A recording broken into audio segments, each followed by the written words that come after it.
For Action News, I'm Anna Dolosky. A new study shows an alarming number of parents are refusing to get newborns injected with vitamin K. It's concerning since all babies lack sufficient vitamin K at birth, putting them at risk for severe bleeding in the brain or intestines.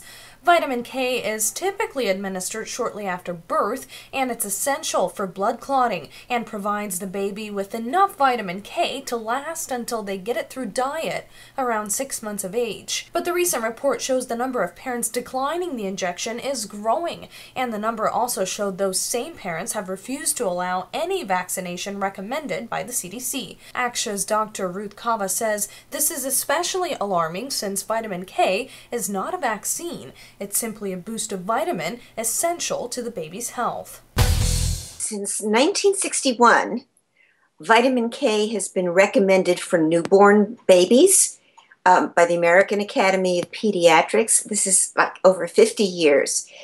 The idea is that you have to have vitamin K to have normal blood clotting. And babies don't get much while they're, from their mother while she's pregnant. It doesn't pass the placenta easily. And after they're born, they don't get much if they're fed on breast milk, and it could be like 4 to 6 months before they're given solid food that's supplemented with vitamin K.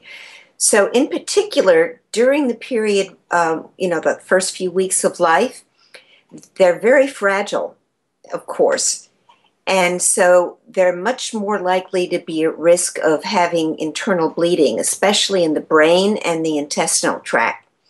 And so what's been happening, at least in this country and in most developed countries, is that within the first few hours after a baby is born, they get an injection of vitamin K into the leg muscle.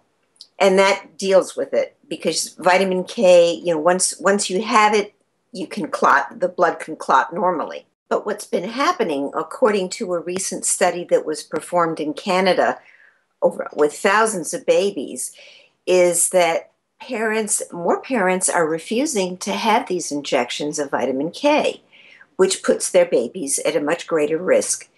And these bleeds, the bleeding into the brain in particular, bleeding into the gastrointestinal tract, can be life-threatening. And at the very least, they can leave a baby disabled, especially if they have a big bleed into the brain. So, you wonder what's going on here. And this recent study found that there was a significant correlation between parents refusing all vaccinations and parents refusing vitamin K vaccination. And there's no good reason for that.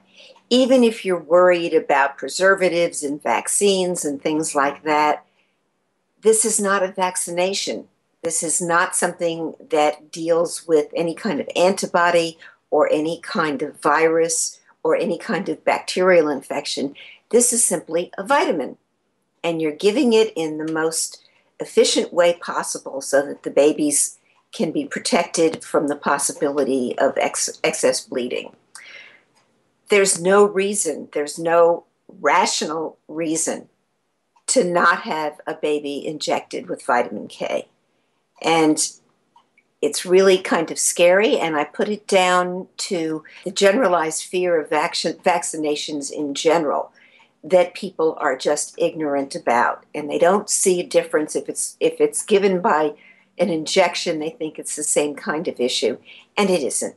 To read more on this story and others, you can head to our website, action.org, that's acsh.org, and while you're there, don't forget to also sign up for your daily dose of news delivered right to your inbox. For Action News, I'm Anna Dolosky.